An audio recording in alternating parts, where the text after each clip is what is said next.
മഴ ഇപ്പോഴും തിമർത്ത് പെയ്തുകൊണ്ടിരിക്കുകയാണ്. അപ്പം മഴയ്ക്ക് ചെറിയൊരു ശമനമുണ്ട്. മഴയുടെ മഴയുമായി ബന്ധപ്പെട്ട കെടുതികൾ ജനങ്ങളിങ്ങനെ ഞങ്ങളിങ്ങനെ അനുഭവിച്ചുകൊണ്ടേയിരിക്കുകയാണ്. ഇത് 15-ാം വാർഡിലെ കാവനൂർ പഞ്ചായത്തിലെ 15-ാം വാർഡിൽ സലീം എന്ന് പറയുന്ന ആളുടെ വീടാണ്. ഇതിൻ്റെ തൊട്ട് കാര്യം കൊണ്ടുള്ള മതിൽ വലിയ ശബ്ദത്തോടെ ഇടിഞ്ഞു വീണ ഒരു കാഴ്ചയാണ് നമ്മൾ കണ്ടുകൊണ്ടിരിക്കുന്നത്. പഞ്ചായത്ത് ഭാരവാഹികളും സന്നദ്ധ സംഘടനാ പ്രവർത്തകരും അതുപോലെ തന്നെ നാട്ടുകാരൊക്കെ ഇവിടെ തടിച്ചു കൂടിയിട്ടുണ്ട്. നമുക്ക് ഇവരോട് തന്നെ ഇതിൻ്റെ കാര്യങ്ങളൊക്കെ ചോദിച്ചറിയാം.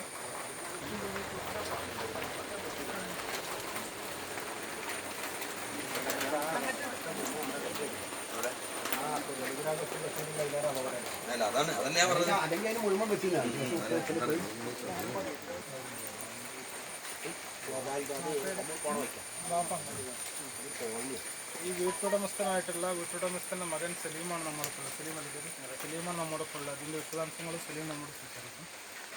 ഇതിപ്പോൾ നമ്മൾ 4 കെട്ട് കെട്ടി, അത് കെട്ടിയിട്ട് ഇതേപോലെ ഒരു കെട്ട് കെട്ടിയാൽ ഇങ്ങനെ ഒരു മാസം 2 മാസമൊക്കെ നിൽക്കും. പിന്നെ അതേപോലെ വീണിട്ട് പിന്നെയും കെട്ടും. പിന്നെ അങ്ങനെ കെട്ടി ഇപ്പോൾ 4 കെട്ട് കെട്ടിപ്പോൾ ഇത് ആദ്യമായിട്ടാണ് അങ്ങനെ ഇടിഞ്ഞു വീഴുന്നത്? അല്ലല്ല, ഇപ്പോൾ 4 പ്രാവശ്യമായി. ഇത് 5ാമത്തെ പ്രാവശ്യം അങ്ങനെ